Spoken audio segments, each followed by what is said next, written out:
So today I'm going to show you how to participate in a Twitter chat, and I am going to record this live as I am participating in one right now. If you pull up your TweetDeck and type in the hashtag of the chat that you want to follow right here in a search bar. Again, if you need to add that, you can go under here to add column, click on the search box, and then it'll give you a blank column and you can add the hashtag at that time. So everything in this column has the hashtag Title2A. That's the topic of this chat. And I'm just going to try to make it so that you can see me actually participate in this chat. So the first thing that you need to know is how to participate by creating a new tweet. So I'm going to go find question 3.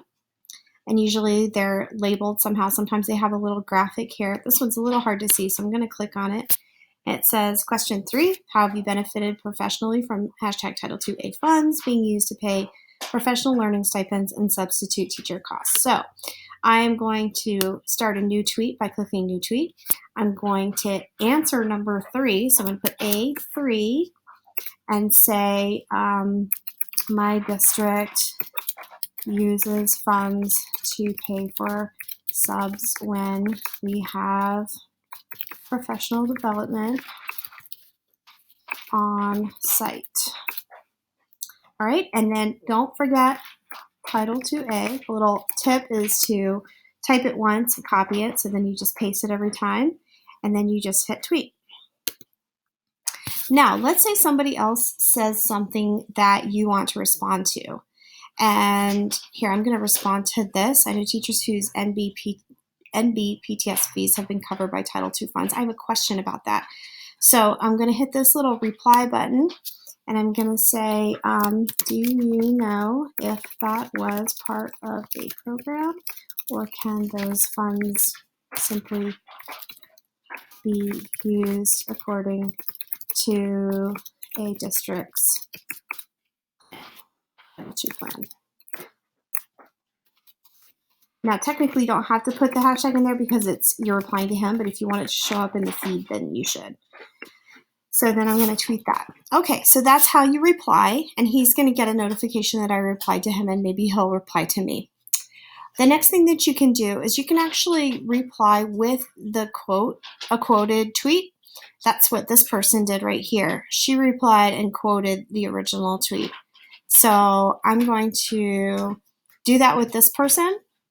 And the way you do it is instead of hitting the reply button, you hit the retweet button.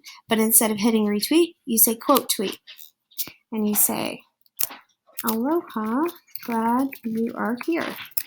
Usually the moderator is the one who says hello and glad you're here and welcomes people to the chat. But I'm trying to show you how to do this, so I'm just going to put my little hostess hat on and do it. And then you can hit tweet. All right, and then you can actually see this. I have not at the top here. You can see it. So here's the original one, and then here's where I replied, and the original tweet is quoted.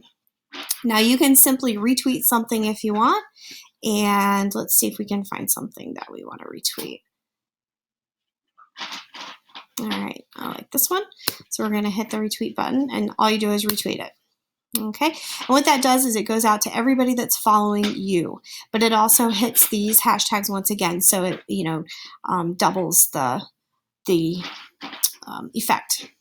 And then finally, you can just like things. So you can hit the like button, and that just tells this person that you liked what they had to say.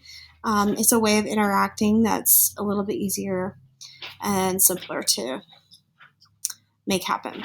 So I think that is all I need to cover here, but that's basically how you can participate in a Twitter chat.